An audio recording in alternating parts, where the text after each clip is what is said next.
स्वागत करें।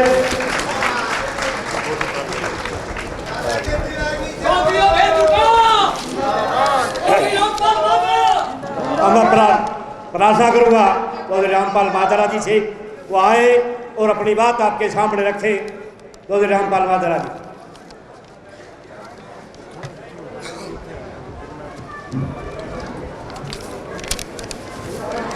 किसानों की नीतियों के दवजवाब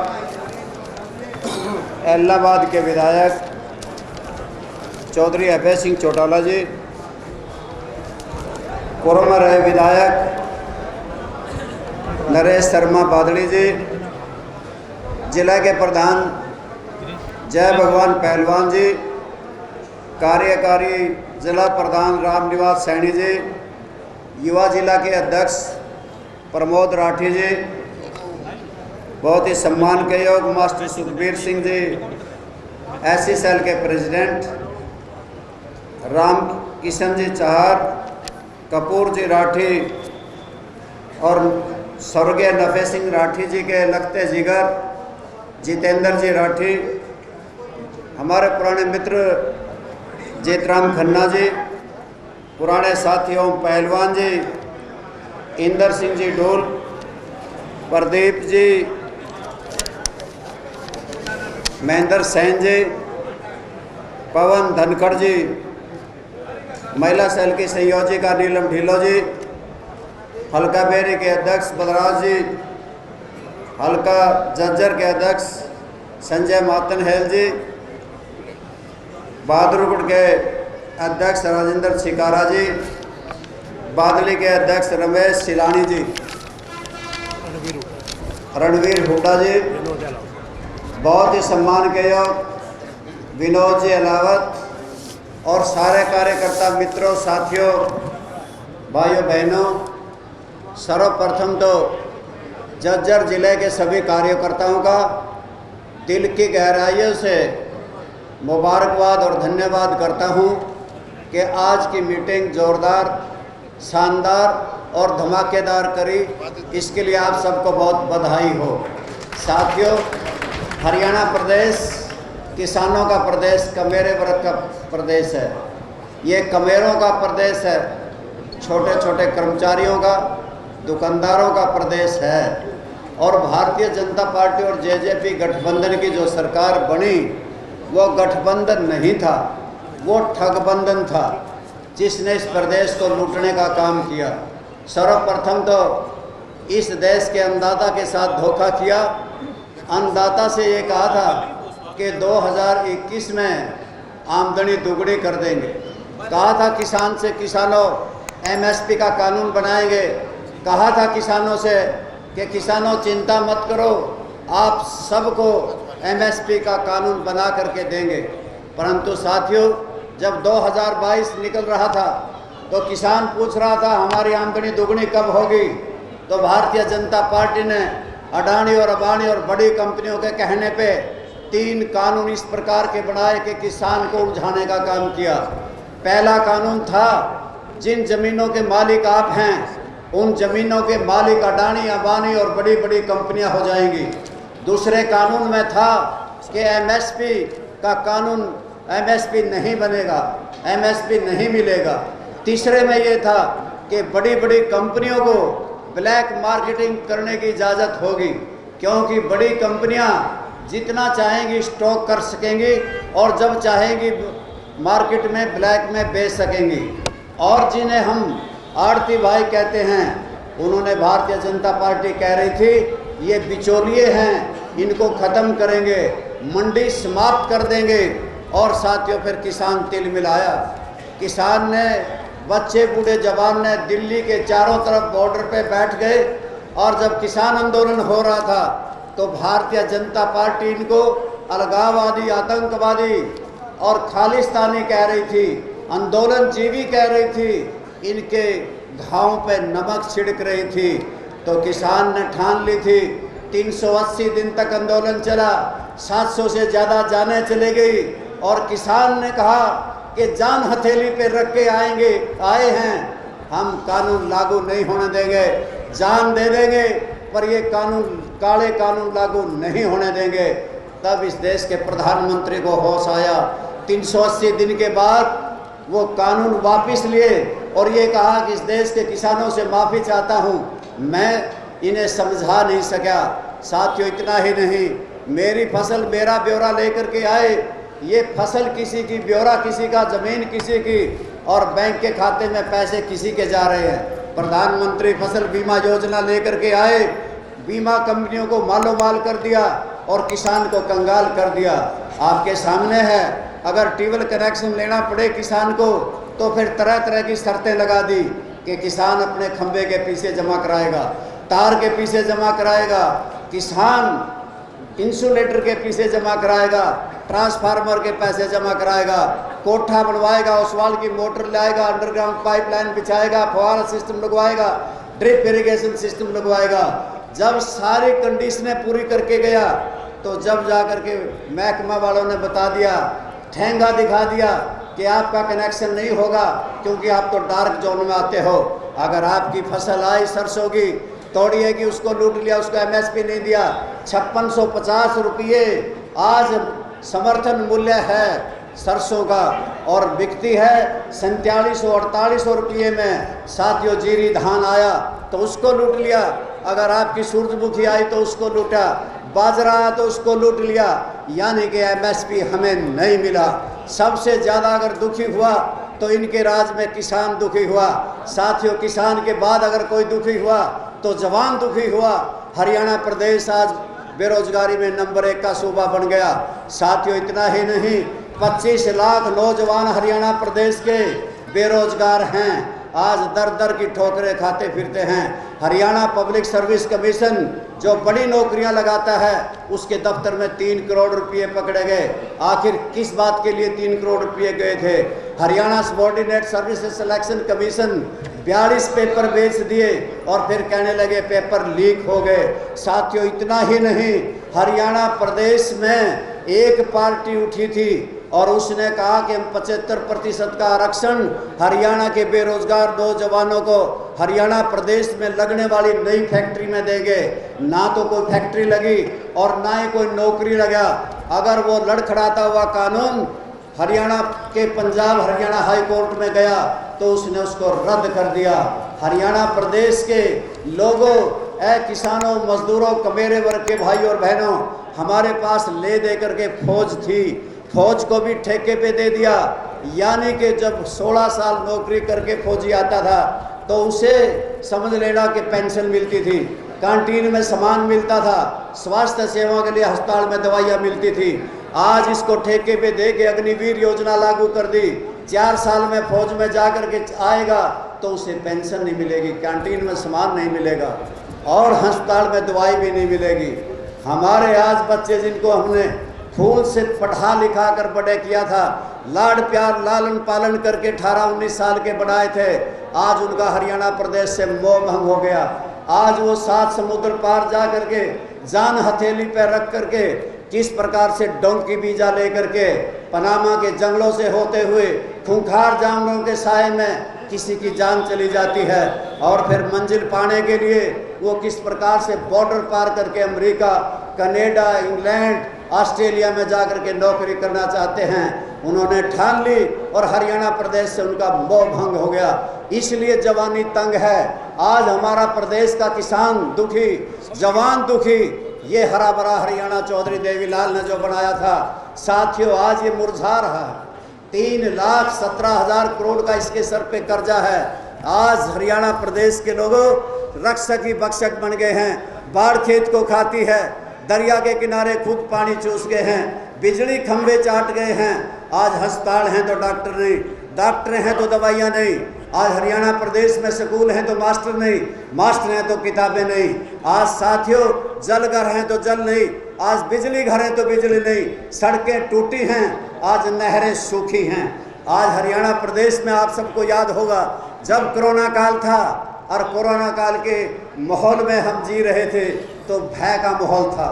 ये भारतीय जनता पार्टी प्रचार कर रही थी कि कोई बाहर मत निकलना, कोरोना हो जाएगा, क्योंकि अस्पतालों में ना डॉक्टर थे, ना दवाइयाँ थी, ना रेमडेसिविर थी, ना कोई बेड था और ना कोई दाखिल कर रहा था।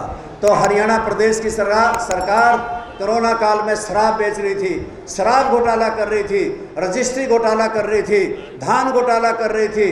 कोरोना काल में ये आपकी खान घोटाला कर रही थी, पेपर लीक कर रही थी, ये सरकार बारदाना घोटाला कर रही थी, हरियाणा प्रदेश के लोगों को लूट रही थी।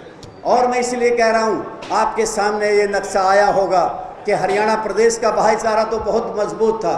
नरेश शर्मा जी कह रहे थे हम 36 जात के भाई, किसी भी धर्म को मानने वाले हैं, चाहे हम हिंदू हैं, सिख हैं, ईसाई हैं, बौद्ध हैं, जैन हैं, चाहे हम किसी धर्म को मानते हैं, सब बराबर में सम्मान करते हैं। चाहे हम जाट हैं, चाहे हम राजपूत हैं, ब्राह्मण हैं, अहीर हैं, रेगर हैं, खटीक हैं, धानक हैं, चमार हैं, वाल्मीकि हैं, खाती हैं, लुहार हैं, सनार हैं, मनियार हैं, नाई हैं, चिंबी हैं, कोई भी जाति से हम संबंध रखते हैं।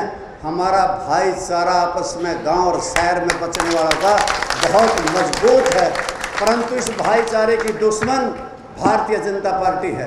भारतीय जनता पार्टी ने जब चाहा नूह में हिंदू और मुसलमान को लड़ाया, जब भारतीय जनता पार्टी ने चाहा कि जाट आरक्षण आंदोलन में किस प्रकार से इसने हमें आपस में लड़ाने का काम किया, कैसे कड़वे बोल राजकुमार सैनी ने बोले थे, याद करो उस बात को, किस प्रकार से ये हरियाणा जल उठा था। 32 से ज़्यादा जानें हमारी चली गई थी, हमारे नौजवान बेटे चले गए थे, हरियाणा प्रदेश जल रहा था। आज किस प्रकार से राजकुमार सैनी के साथ वो लोग साजबाज होते हैं जो कहते हैं हम हरियाणा प्रदेश में गवर्नमेंट बनाएंगे, हम हरियाणा प्रदेश की सरकार बनाएंगे। साथियों, मैं इसलिए कह रहा हूँ, भारतीय जनता पार्टी ऐसी पार्टी है जो हमारे भाईचारे के खिलाफ है। जो भाईचारे के खिलाफ हो तो मेरे साथियों वो पार्टी कहती है कि हम दुनिया की सबसे बड़ी पार्टी हैं।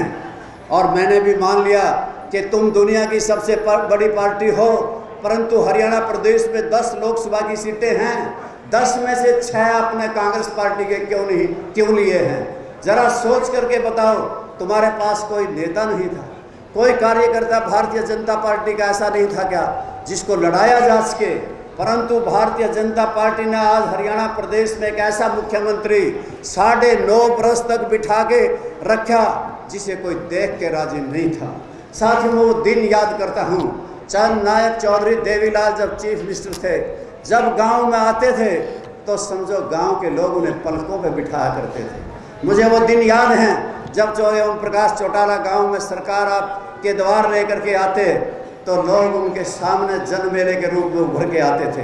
हरियाणा प्रदेश का ऐसा मुख्यमंत्री मनोहर लाल खट्टर हमें दिया जिसे देखकर कोई राजी नहीं। और कैमला गांव में करनाल जिले में गया था, हेलीकॉप्टर ऊपर उड़ रहा था, किसान कमेरे वर्ग के लोग मजदूर ईंट डंडे लठ लेके उसके पीछे पड़े हुए थे, जहाज ऊपर के ऊपर उड़ा करके वापस हो गया था। ऐसा मुख्यमंत्री का तो स्वागत होते हैं गांव में। साथियों, गया था महेंद्रगढ़ जिले में, एक रात और एक दिन तक बंद करके रखा, बंदी बढ़ा के रखा। और इतना ही नहीं, अभी जेड सिक्योरिटी मांगी है, जेड सिक्योरिटी मांगते हुए कहा आपको किससे खतरा है? उसने ये कहा मुझे किसानों से खतरा है। कल तक जो अन्नदाता कहते थे, जो इस प्रकार के घड़ियाली आंसू बहाते थे, आपको अन्नदाता कहते थे, आज वो कहते हैं हमें उनसे डर लगता है। ये कहते हैं हमने व्यवस्था बदली। कौन सी व्यवस्था बदली तुमने? हमारे किसानों मजदूरों के खून पसीने से हमने हवाई अड्डे बनाए थे, हमने रेलवे स्टेशन बनाए थे, हमने किस प्रकार से हमने बंदरगाहें बनाई थी, बीमा कंपनियां खड़ी करी थी, आपने सारी की सारी अडानी और अंबानी को दे दी। क्या व्यवस्था बदली? क्या सतलुज यमुना लिंक नहर में पानी लेकर के आए? क्या हांसी बुढ़ाना नहर में पानी आया? क्या आपने दादू पर लड़वी नहर बंद नहीं कर दी? क्या आपने जमुना का जल समझौता राजस्थान से करके आंख नीची करके हरियाणा प्रदेश के किसानों का गला काटते हुए राजस्थान को देने पे दस्तखत नहीं कर दिए? क्या आपने 15 लाख रुपए दे दिए? क्या हरियाणा प्रदेश और देश के 2 करोड़ लोगों को, नौजवानों को प्रतिवर्ष नौकरी दे दी? ऐसी बातें करते हैं जैसे ये लोग दूध के धुले हुए हैं। आज चंदा लेना हो, चुनावी चंदा लेना हो तो ईडी भेज देते हैं। बड़ी बड़ी कंपनियों के पीछे ईडी, इनकम टैक्स और सीबीआई लगाई, चुनावी चंदा इकट्ठा किया गया और 6060 करोड़ रुपए यानी कि भारतीय जनता पार्टी के खाते में सबसे ज़्यादा आए। साथियों, मैं इसलिए कह रहा हूँ, पहले तो चंदा धक्के से लिया, ईडी का डर दिखाया और फिर कुरुक्षेत्र के चुनाव मैदान में ये कहा चंदा भी दो और चुनाव भी लड़ो। हमारे 10 साल पहले सांसद रहे, 15 साल पहले नवीन जिंदल जी चुनाव नहीं लड़ना चाहते थे। वो कह रहे थे सबको मैं चुनाव नहीं लड़ूंगा, राजनीति से दूर हट गया, परंतु उसको कहा कि पहले चंदा दो और फिर ये कहा सीधे होके चुनाव लड़ो वरना सीधे जेल में जाओगे। सिर झुका के मंजूर कर लिया। नवीन जिंदल जी डरते डरते आकर के कुरुक्षेत्र के मैदान में उतरे हैं। साथियों में इसलिए आपके बीच में ये पार्टी आएगी वोट मांगने के लिए। दूसरी तरफ तुम्हारे बीच में सबको पता है कि इंडियन नेशनल लोक दल है, जिसे चौधरी देवीलाल ने, चौधरी ओम प्रकाश चौटाला ने अपने खून पसीने से सींचा है। और साथियों हमें तो अभी अभी आभास हो रहा है, ये ताज़ी बात है कि जब हमारा आंदोलन चल रहा था, हरियाणा प्रदेश ही नहीं पूरे देश के किसान आंदोलित थे। पूरे हिंदुस्तान में 4123 विधायक हैं और 545 MP हैं और 233 राज्यसभा के सदस्य जाकर के 250 के लगभग हो जाते हैं। देश ये देख रहा था, किसान कमेरा ये देख रहा था, कोई हमारे हक में आएगा, कोई बोलेगा। सब कुर्सी के चिपट के बैठ गए थे, चाहे पंचायत का मेंबर था, जिला परिषद का मेंबर था, सरपंच था, सबको ये हो रही थी सरकार है भाई, माने तो डर लगा है। परंतु आपके सामने ही तो है कि जा कर के दिल्ली के चारों तरफ बैठे उन किसानों के बीच में लंगर लगा दिए। आपके सामने ही तो है, वहाँ पे अस्पताल खोल दिए, जनरेटर दे दिए और बाकी बची बात चौधरी देवीलाल की रीत निभाई, वो अभय सिंह चौटाला ने ही निभाई। मैं उस बात का चश्मदीद सबूत और गवाह हूँ जब चौधरी देवीलाल हरियाणा प्रदेश के मुख्यमंत्री थे और मोरारजी देसाई इस देश के प्रधानमंत्री थे, चौधरी चरण सिंह इस देश के गृह मंत्री थे। चौधरी चरण सिंह को बर्खास्त कर दिया गया था और किसानों ने ये फैसला किया था कि हम दिल्ली के वोट क्लब पे चौधरी चरण सिंह का जन्मदिन मनाएंगे। चौधरी देवीलाल ने भी ऐलान कर दिया था कि हमें मनाना चाहिए। तो मोरारजी देसाई ने चौधरी देवीलाल को बुलाया और चौधरी साहब से कहा कि आप मुख्यमंत्री हो, आप अगर मुख्यमंत्री रहना चाहते हो तो आप दिल्ली में वोट क्लब पे चौधरी चरण सिंह के जन्मदिन में मत आना।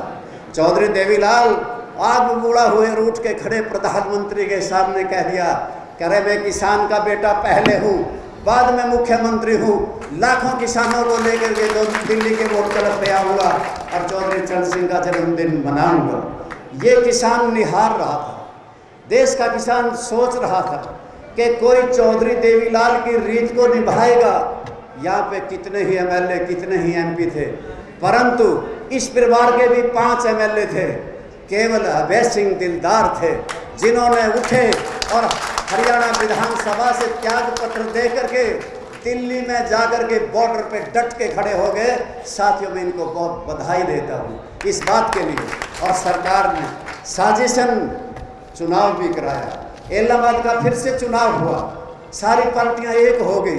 कोई कहता है ये कांडा मेरा दोस्त है, कोई कुछ कहता है, कोई कुछ कहता है। कांग्रेस पार्टी की जबान जब्त हो गई और अभय सिंह चौटाला अकेले ही खड़े। मैं भी उस वक़्त में ये सोच रहा था किसान का झंडा लहराएगा या मुरझा जाएगा। मैं भी जाकर के अभय सिंह चौटाला को मैंने अपना नैतिक फर्ज समझते हुए मैं गया और मैंने भी जाकर के ऐलान किया कि इसको जिताओ, ये किसानों का झंडा है। साथियों, किसानों और मजदूरों, कमेरे वर्ग के लोगों, आपसे अभय सिंह चौटाला क्या मांगने आए? धन दौलत की जरूरत नहीं, किसी प्रकार की और किसी बात की जरूरत नहीं, केवल मात्र इस बात के लिए कहने आए हैं, ऐ कमेरे वर्ग के लोगों, जिस प्रकार से मैं तुम्हारी लड़ाई में कूद गया था, अब आप इस किसान की लड़ाई में कूद जाओ और इसका साथ दो, इसके हाथ मजबूत करो। और इतना ही नहीं, इस किसानों के झंडे को फिर से बुलंद करने का काम करो।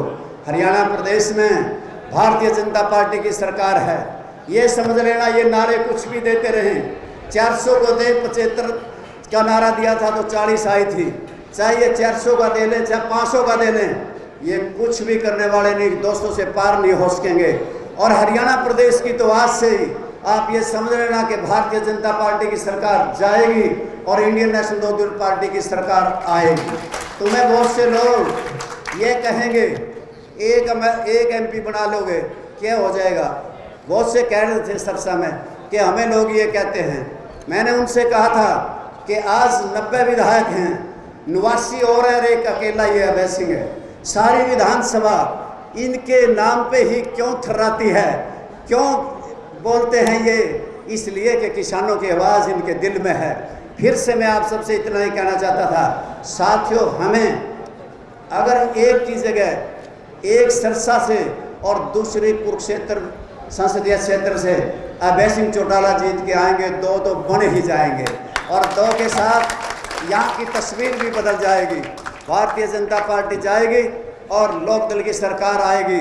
प्रश्न इस बात का भी नहीं, प्रश्न इस बात का है क्या किसानों की हिमायत करने वाले वो झंडा फिर से किसानों का इस हरियाणा प्रदेश में लहराएगा। आओ मिल करके इस किसानियत के, अगर हमारे अंदर सबके अंदर किसानों का खून बहता है, अगर कमेरे का खून बहता है, आओ इस झंडे को बुलंद करें। और मैं विशेष तौर से इस क्षेत्र से जुड़ा रहा। मुझे एक रैली में लगभग 1 महीना इस क्षेत्र में रहने का, इस ज़िले में रहने का सौभाग्य प्राप्त हुआ। कोई गांव मैंने नहीं छोड़ा था, कोई गांव छूता नहीं रहा था। और मैं ग्रीवेंसेस कमेटी का चेयरमैन भी चौधरी ओम प्रकाश चौटाला के राज में मैं यहीं जज्जर का ही चेयरमैन रहा, उसके बाद रोहतक का रहा। तो मेरे साथियों, मेरे साथ गांव-गांव डोलते थे, गांव-गांव जाते थे स्वर्गीय नफे सिंह जी राठी।